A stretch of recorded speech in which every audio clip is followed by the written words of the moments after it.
Right. So we are.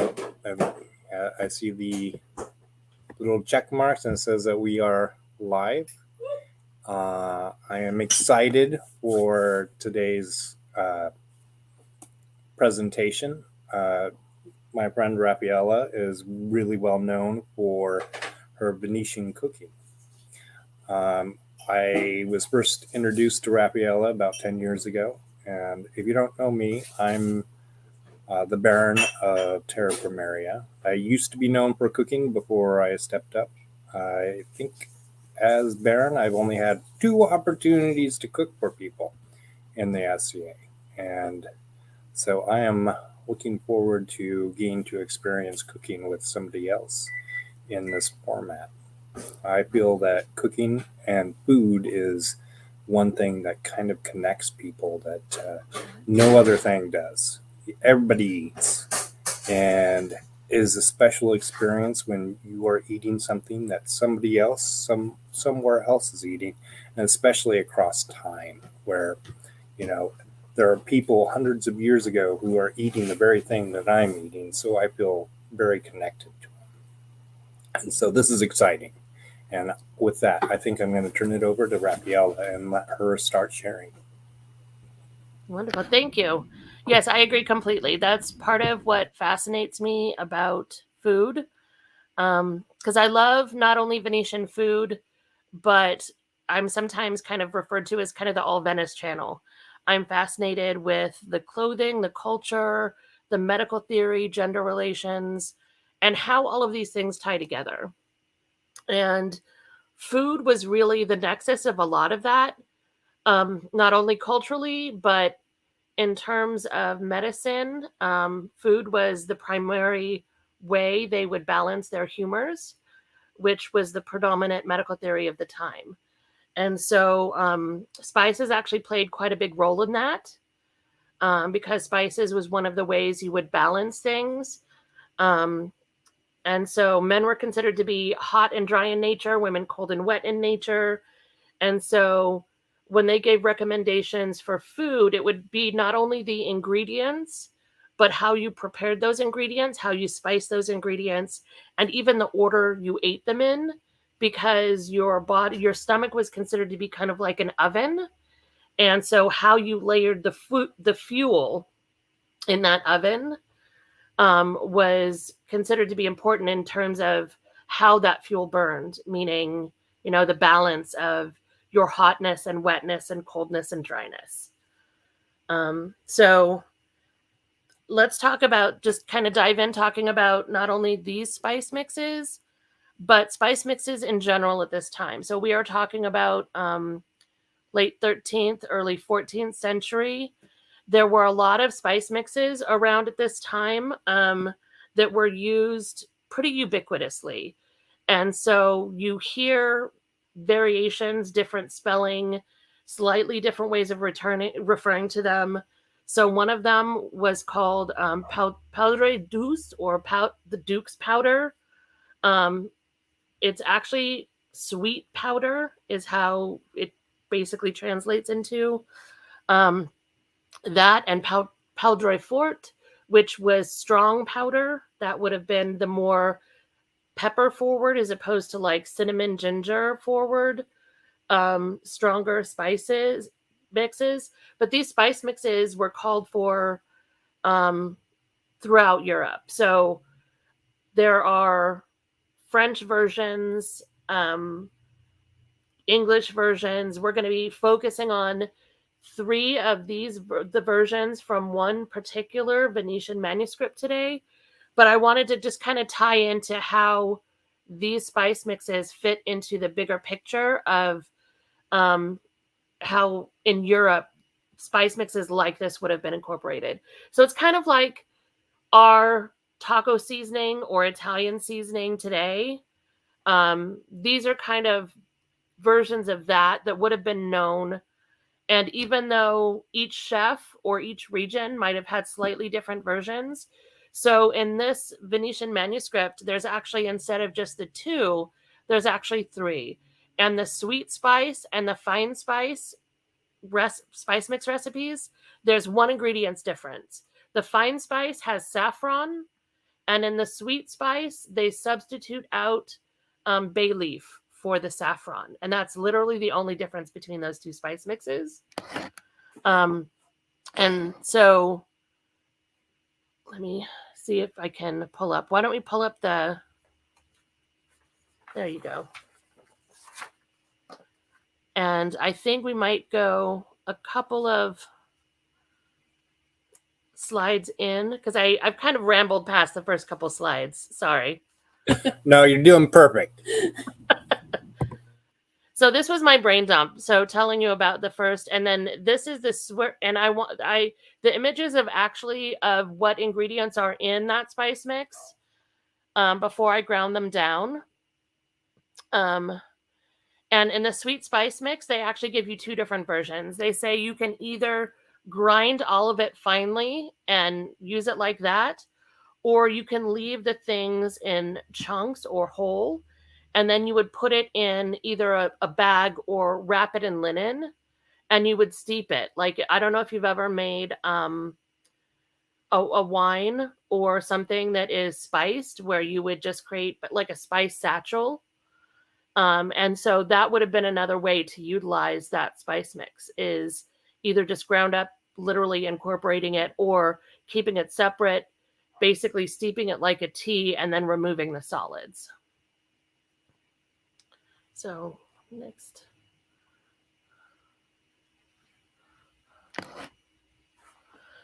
So, and this fine spice, the other thing I want to cover too is the fine spice. This one in particular would have been very expensive. And we know saffron, each thread of saffron is literally the stamen from an individual crocus. So saffron is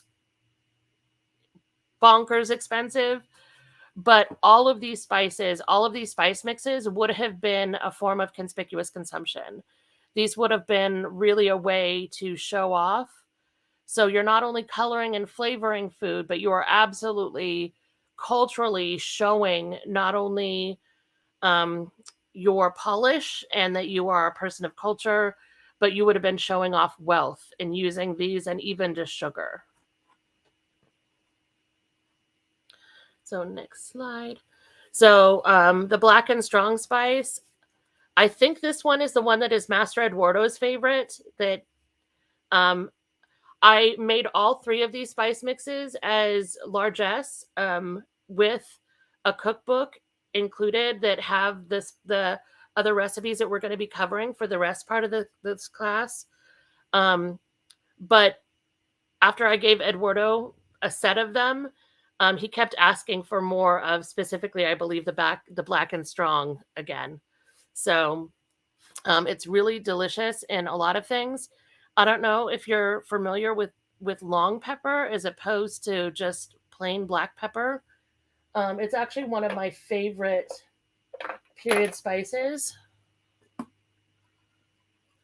And it's got kind of an interesting, I think, almost citrusy after. So it's got that pepperiness, but it's also got this other really interesting kind of citrusy tang to it that I just love. So that's one of the other things incorporated in that. So cloves, pepper, plain black pepper, long pepper, and then nutmeg.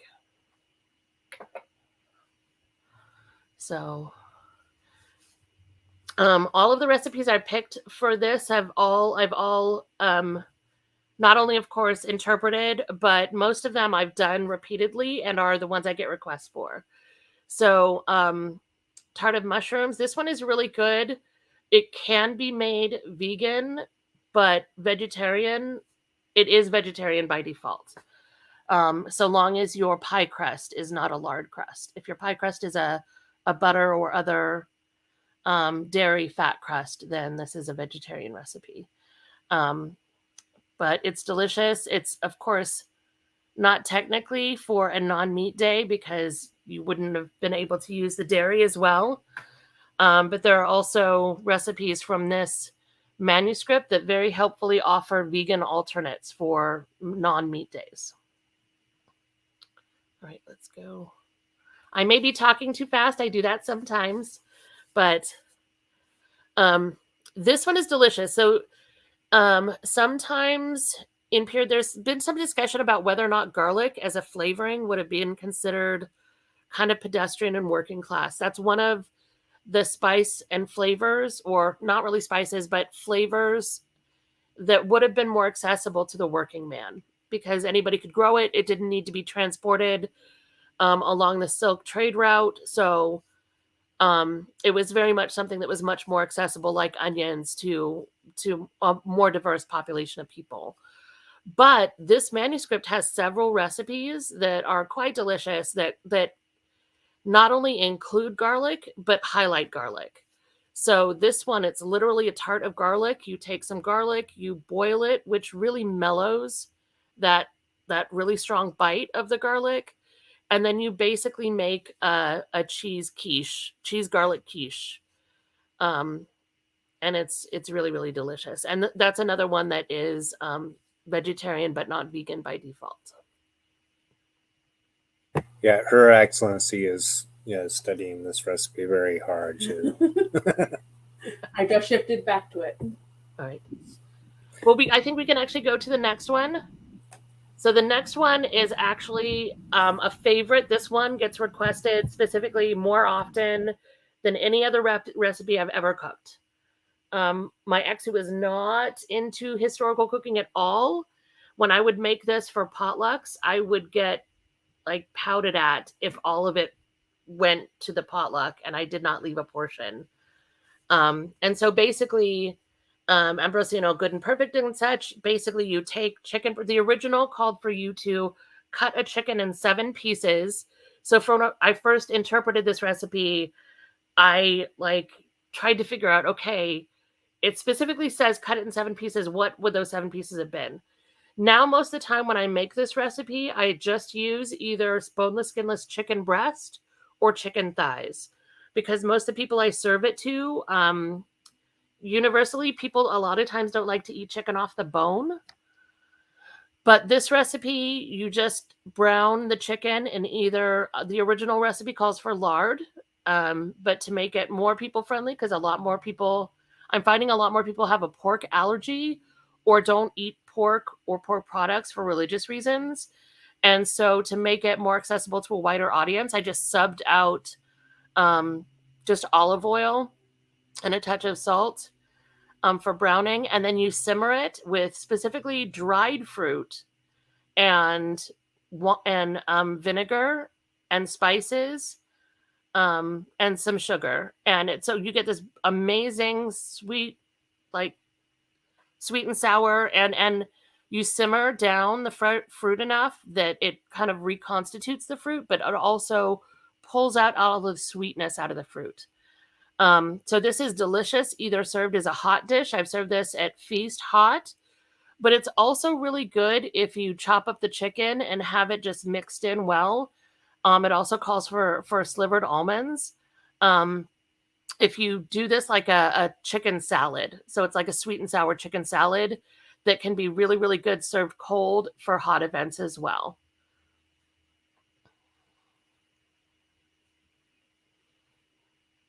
Awesome. This one was really fun. There was a lot of discussion over the translation. So I'm actually using the Madrona translation, which is really mostly Eden Rain. And not the entire Madrona Culinary Guild, but specifically Eden did the translation work for this.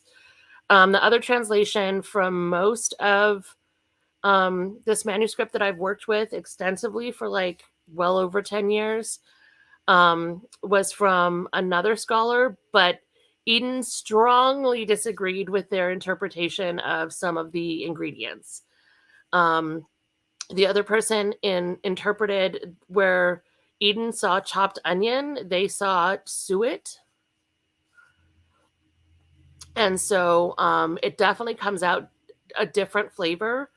And so it's still really good. I love how it winds up naturally when you follow the instructions for how they want you to layer the dough before you let it rise, is it creates this fabulous swirl in the dough. And it's really tasty. It's really unusual to have that kind of a flavored bread. I really love it. So let's go to the next. So if you like garlic, this is a double garlic sauce from the same manuscript. So I sometimes refer to it as like getting bare knuckle punched in the face with garlic. But it also, so the double garlic comes in because you first take heads of garlic. I usually cut the tops off, wrap it in tinfoil, and put just enough water in so it helps it stay moist and softens.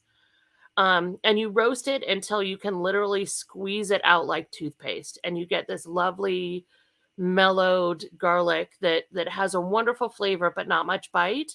But then you also take some additional raw garlic and you cut that or crush it until it's really fine. And then you mix that with breadcrumbs and some of the spice mix, which sounds like it's going to be strange, but it actually balances the acid of the garlic really well. I've done that before. It is so lovely. I mean, that the garlic doesn't have that overwhelming bite to it. Yes, and if you know me, my name's Clovis, and I have garlic cloves in my heraldry. So So I actually served this at my brother's kind of modern, somewhat pagan wedding.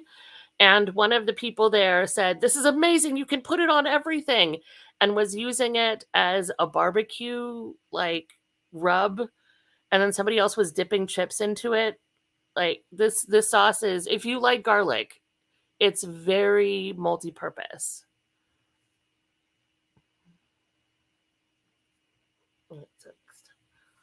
So this is another chicken recipe. There's a lot of chicken recipes. This manuscript has, I think, about 137 recipes.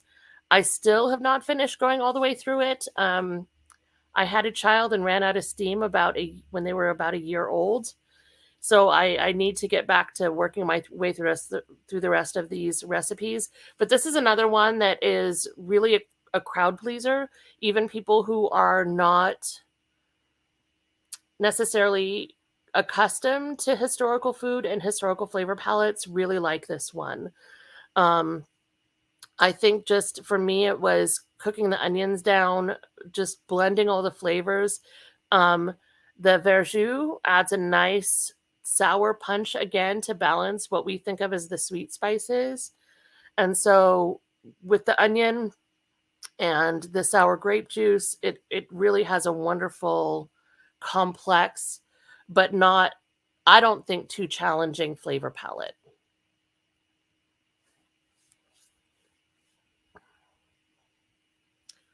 All right. Maybe I should have included even more recipes because I've got so many. But I wanted to, I don't know. I was worried that I was getting too many recipes thrown in there. So this is the original. So I've included a link to the original Italian transcription. And then I don't know if the translation is still available. I've talked with her about it. And Heloise was at one of the West Coast Culinary Symposiums a few years ago and was excited that this was still being discussed because she did this translation, well, like almost 20 years ago, because she did it shortly after the transcription came out, I believe. So let me know if you have any questions. And does anybody have any questions or any other recipes or things that they would like to talk about with this?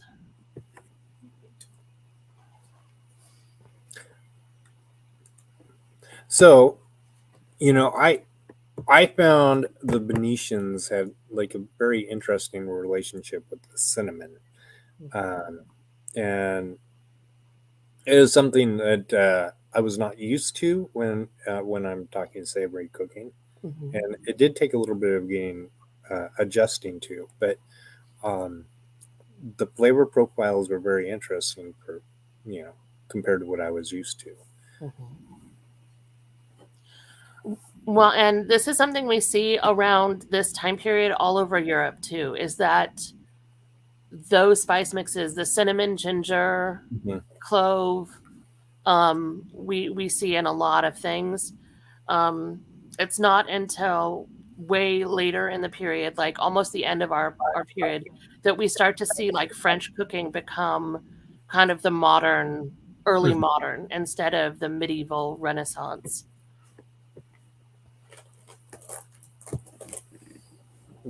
Did you have a question, Your Excellency?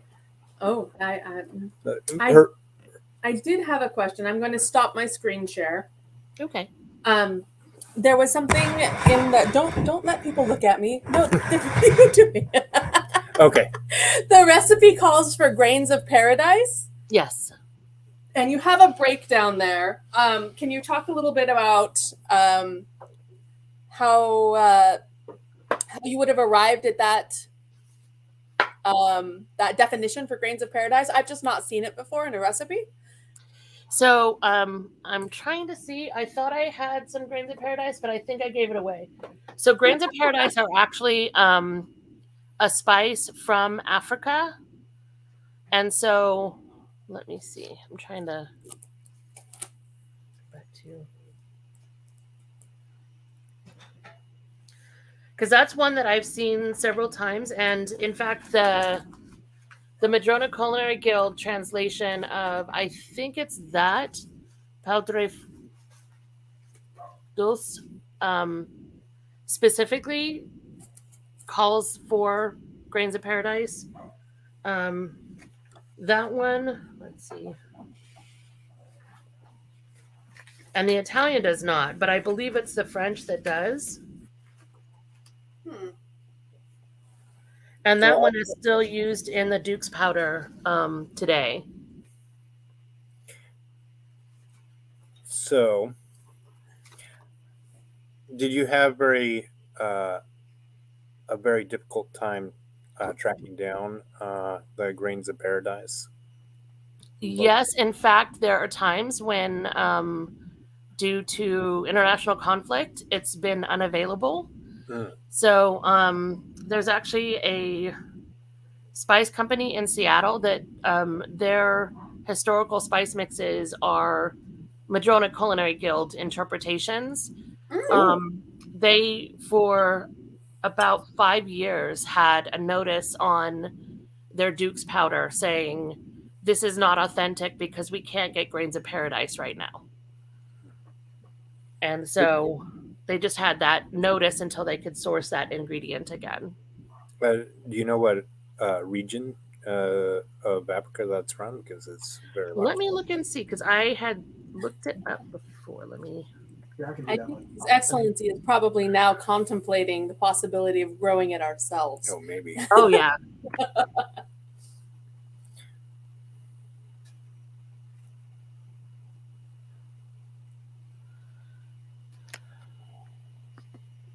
Yeah, because grains of paradise, if your climate will allow you to grow it, that would be awesome.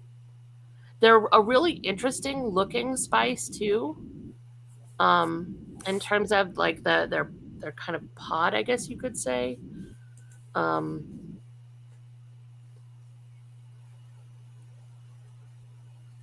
someone is searching up the specific region for me right now. Okay, I'm going to share another question here really quickly that we have. Okay. Someone is asking, would you say there was a common flavor theme in the Venetian cooking? They came in a little late and saw some of the spice mixes, but is there kind of a theme? So the spice mixes are really called for throughout the entire manuscript, but they're not in all the recipes, right? So there are some where really the flavors are more fresh herbs. So I'm so fascinated by this manuscript and data also that I actually made a spreadsheet of all of the ingredients for this entire manuscript, because there are several recipes where so grains of paradise is from West Africa. Okay. Also known as the Pepper Coast or Grain Coast. Okay. So thank you. So totally not Googling now. Yes. And Ethiopia as well? Yes. Okay. So So I actually interpreted these spice mixes because as I was starting to do a recipe here and a recipe there, I kept coming across use fine spices, use sweet spices, and like, what does that mean? Yeah. And then I ran across these recipes and I'm like, oh, they're telling you to use the spice mix that they gave you the recipe for. Well, Ah, some of the other recipes, they also talk about use good herbs, use fresh herbs. And yes. so, same thing, only there's not a spice mix for that. So, I did this spreadsheet and I was able to search and I would, say, okay, what category would I put this thing in? So, when I came across a recipe that just says good herb or, fresh herb, I would say, okay, when they call out herbs by name, what herbs do they actually call out? And I could say, okay, this is the frequency. So these are the herbs that have at any point been called out in this manuscript that are safe to basically say, this is my palette to work from. I approve of the use of the spreadsheet.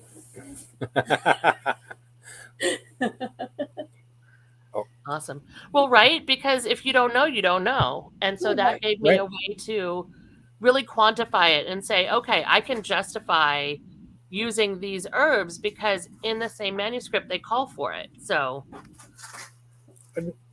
Now, so I mean, like I was saying about the cinnamon, was the cinnamon that they are using in Venice, was it about approximate what we're using?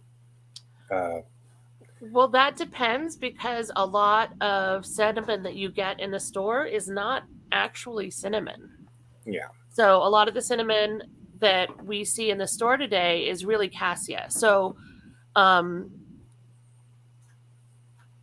arguably, maybe not. It's close. But then there would have been other factors as well, because as things came along the silk trade route, there would have been variances not only depending on where they sourced those spices from, but how they had been stored, how long they had traveled, what kind of weather and climate they traveled through. So there would have been a lot of variation in those spices. So the spices that we have now may or may not have been stronger. So it may have been a more mellow flavor that came across, depending on, how those spices were treated in their travel from their place of origin. I don't know that I buy that. Just people tend to lean towards something that just bites and grabs your attention. Yeah. But maybe. Yeah. I mean, I look at recipes. I mean, as soon as like peppers spread across the world, people, spicy cooking seem to explode. I have a hard time believing that they weren't always also trying to get some of that heat from garlic and cinnamon or pepper. Yeah. Well, and also, the conspicuous consumption is I'm so wealthy, I can. Oh yeah. And cinnamon was one of those things that not only added that heat, that flavor, but also added color. And at that time, color was very important. If you had a white dish and the point of it was to be white, you wanted it to be white, right? Rather than brown or dingy. Mm-hmm. But sometimes that could also be like a blank canvas, so that if you are displaying color, it's gonna punch it up more. But definitely, like the chicken ambrosino, the chicken sweet and sour with the dried fruit, it specifically says it's supposed to be red. The sauce should be red when you're done. And so that's the other thing, is not only did they want it to impart that strong flavor, but that strong color, that strong impression of something.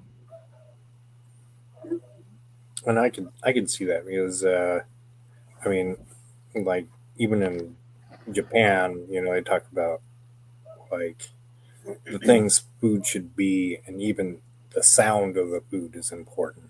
So color and flavor and presentation is super important. Absolutely. Did you know I bought a bunch of mushrooms earlier? I did. I was wondering what you planned on doing with it. So Well, I have a plan now. Yeah, she's the troublemaker. So That's awesome. That's I find amusing also that there is a French mushroom tart recipe that I think is pretty similar to this. mm, So mushrooms, cheese, eggs, spices. well, imitation is the best flattery. So I mean, Well, and there's a bunch of sauces that are very similar too. There's, basically a cumline sauce in this manuscript that is another sauce recipe with a similar flavor palette that you see all over Europe, England, Mhm. France, all over the place. So while there's definitely some aspects of Italian cooking, it hasn't become yet the modern flavor palette of like garlic and red sauce and red peppers and all of that. It's still slightly different, but shades of what you see throughout the rest of Europe. And food is something that traveled so amazingly. I mean, uh, I was doing a little research on on pasta and like lasagna. The idea of lasagna, I mean, it's seen in England and Italy and Greece. So, I mean, the idea that, a food is only in one place is, I find it hard to believe. So, yeah, I mean, the fact that it crosses borders is, yeah, totally believable. Yeah. Although one thing I did find fascinating, so this is the Anonymous Venetian. There's an anonymous Tuscan cookbook from close to the same time period. Venice is known for its seafood recipes. Like that is the bread and butter. Dating all the way back to this time period up to now, if you go to Venice, one of the signature dishes of Venice today, even up to today, is cuttlefish cooked in its own ink. That's not found in this manuscript anywhere. It's found in the Anonymous Tuscan. And so I find that fascinating. A bunch of the seafood recipes that you would expect to see, there is like a seafood soup, a fish soup, there's some other things, but most of the seafood recipes that you would expect to find in the Venetian manuscript are actually in the Tuscan one. So to me, I actually have some theories about this, having worked with this manuscript for so many years, that the local chefs would have been taught by other local chefs all of those local dishes. And these cookbooks are really to teach them the high-end things that they don't already know. And so I would say that makes total sense. I mean, so cookbooks in medieval period are relatively new. I mean, they didn't. I mean, maybe they might write down a description about a dish, and also naming of dishes is also fairly new because I talk to people in other cultures. I met somebody, just a wonderful Indonesian person, and made this amazing rice. And yeah, I fell in love with Indonesian food after eating that rice. And I asked, "Well, what do you call this?" And he said, "Food." I mean, rice. It's like, but this is unique. This is beautiful, and yeah, it's what we would eat back home. Okay, give me more, give me more. But yeah, I mean, it is kind of interesting. well, and the naming convention in this manuscript cracks me up too, because everything is good and perfect and such, and fabulous, and like this over the top.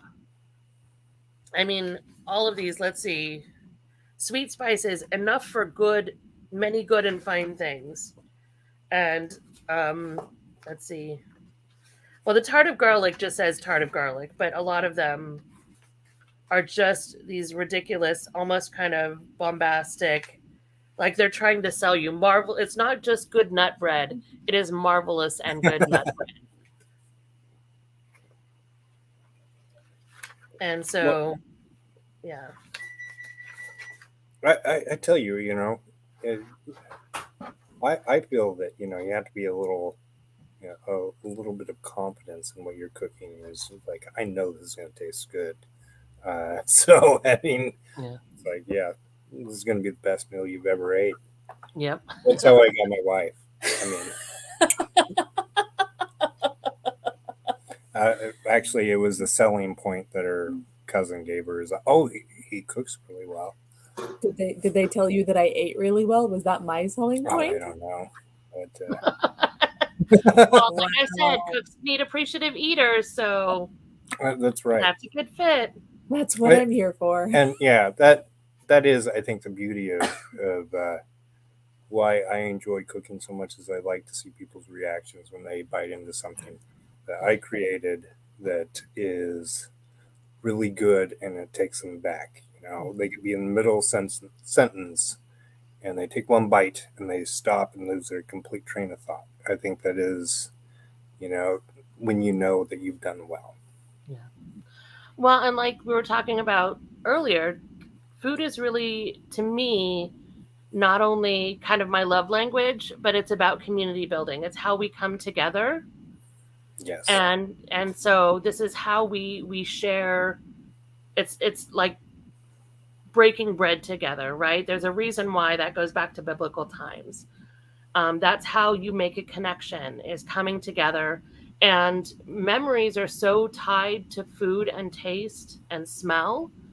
Mm-hmm. I mean, if we think about culturally, if you were to wake up out of a coma and they feed you a meal and it is turkey and cranberry sauce and nobody told you what day it was, what day would you probably assume it was?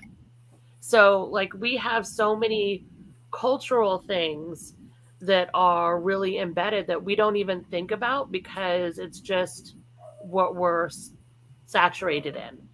And so I love going back and thinking about what is the context for this. One of the things I love about the SCA is it's literally a world and over 1,000 years worth of anything you can imagine, right? Yeah. Whatever strikes your fancy, whatever captures your attention. And I also love when somebody finds like a niche or a time and just dives into that, and just tries to figure out how all the pieces come together. Because that's one of the other things that I love is how do the pieces all fit together to make a big picture of what life would have been like in this time and place that we're trying to recreate. And food is a huge part of that for me. Like I can kind of fuzz my eye and I'm also, because I also do disability work too. So I'm also a very big believer in people should play in whatever way is fun for them and is accessible to them. So if somebody can't set up a full period pavilion and that's just not accessible for them, then I want them to come, and whether it's in an RV or a dome tent or come for the day, however they can come and enjoy, come and be with us. And so I'm not worried about what people are wearing, but for me, what I put in my mouth at events is such a part of that experience. So if I can do something to help make that a part of other people's experience too, try to find foods that are welcoming to them, but still also not jarringly. Like, I have friends who love their chili cheese dogs at events, and that's fine. But for me, that bounces me out of that moment. And so I love you, but I probably won't serve you chili cheese dogs. Yeah. I mean, you do have to sometimes I feel that we should balance the pure period with modern taste buds, because especially the modern American palate is not always receptive. Well, So, my priority is how I explain it to people is when making historical food, my priorities are number one, it must be delicious. yes, Because if it's not delicious, no matter how authentic it is, you're sending the wrong message. yes, So number one has to be delicious if it's going to go out and say this is period food. And then you focus on, okay, where did you get this recipe from? Because there are so many delicious recipes. Why pick ones that are gross? Right? And I've also found ways that are there's a lot of foods out there too that are also kind of I think of as good introductory foods for people who are unsure. So things like stuffed eggs. Now, most of the stuffed eggs recipes, I will forego the step of including additional raw egg yolk and then pan frying them. I have served them that way, but unless you serve them immediately, they get rubbery. But for most people, if you leave that out and you just do a stuffed egg, something that looks familiar, I know what deviled eggs are. And you just basically make a deviled egg with a delicious, like soft cheese instead of mayo. Or like finding there's a ton of recipes that are essentially French toast, right? That is something that when I talk to people who are uncomfortable cooking and they don't understand spices, is eggs are a perfect way to taste that flavor that you start playing with spices. So if you don't understand how a spice tastes and is going to come across, mix it with a little bit of egg. That's a good way to start experimenting with those spices and that flavor. And then you're not spending a bunch of money on a bunch of meat and tasting something that you really regret. Yeah. So Well, that's the other thing too for a lot because I love my local Barony, love, love, love. But we do have what I lovingly refer to as some food weenies. And so they are very big on roast meats. So we do tend to do a lot of roast meats with the sauces on the side. So you can have the flavor palette is available, but the roast, we just do a more simple, basic salt, pepper, maybe garlic roast with often at least 2 sauces on the side to give you options of flavor. And that's another good way to kind of get people comfortable and give them that kind of comfortable segue into trying new things. Yeah. I have a quick question. All right. I being the floating head. So spices in the modern context, this is a supply question. When you're talking about getting whole spices, do you have a preferred supplier? Do you find that purchasing online works well? Or I know you have some great resources there in Madrona. What do you prefer to do for that specific thing? Because I'm totally not looking at some of the recipes and looking at what I need to buy. So it really depends. So when I was doing the spice mixes in bulk for largesse, the saffron especially, that was the biggest expense. So for that, I would actually go to saffron.com. And that it was because I looked everywhere and I'd probably do a price check again because I've thought about kind of trying to do another round of these with the hand-bound cookbooks and the 3 spice mixes. But for the rest of them that are more easily sourced, while I love Penzies, when I'm doing this for largesse, the saffron is enough of expense that I would often go to cash and carry for if I'm buying it in bulk. Okay. Now, if you want high quality and you don't need bulk, I would absolutely recommend wholeheartedly Penzies Okay. Because Penzies, when you're looking at saffron, then you can say, okay, where's this like cinnamon? Where's this cinnamon from? Yeah. Do you want Ceylon cinnamon? Do you want Vietnamese cinnamon?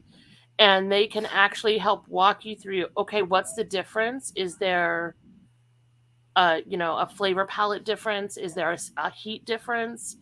And so that I I don't know that I'd necessarily use them for I'm doing, 20 things of the spice mixes, because the saffron alone 10 years ago was like $100 for an ounce. Oh Mhm. goodness. Yeah. Yeah, I Yeah. know Costco carries little bottles that have they're about that big, and they Yeah. have a few stamens in there, but Yep. Kirkland. yes, exact that bottle there. Well, sometimes Trader Joe's also for Yes. saffron of this size. Sometimes Trader Joe's can be a good place as well. Some of the recipes also call for verjus or sour grape juice. Yes. That's something that became popular as a kind of high-end ingredient for a while, so it became easier to find. So you may still be able to find it. One of my friends, Fiamma from up in Aquaterra, for a while would buy cases of verjus from a winery down in California. So it Oh. may just be like where you can. At West Coast Culinary Symposium, sometimes we've had tastings because it's really like verjus is one of those things. Some wineries kind of figured out, oh, if we do an early gleaning so that the rest of the grapes grow better because you're clearing out some of them. Some of them figured out, oh, not only is it getting popular, but if we take our early gleaning and we bottle it, then we have another revenue source. So that's another one to just kind of look around. Online may still be the best place if you don't have easy access to it. I also want to do another round of making my own saba. Saba is another thing that sometimes pops up that is condensed grape juice. So basically, you take fresh, unsweetened grape juice and you cook it down until it reduces by 1/3 to 2/3. And it's this fabulous, like just thick, Mhm. num num. But if you Excellent. buy it pre in like the gourmet food section, it's like ridiculously expensive. But if you make your own, it takes a while, but it's super cheap. Okay. We do have some wineries in the area. Oh, we I do. could totally hit them up for that. Yeah. It's kind of We like need the Make friends we- with. well, we can't. There's I've started to see sour oranges called for in recipes. Yep.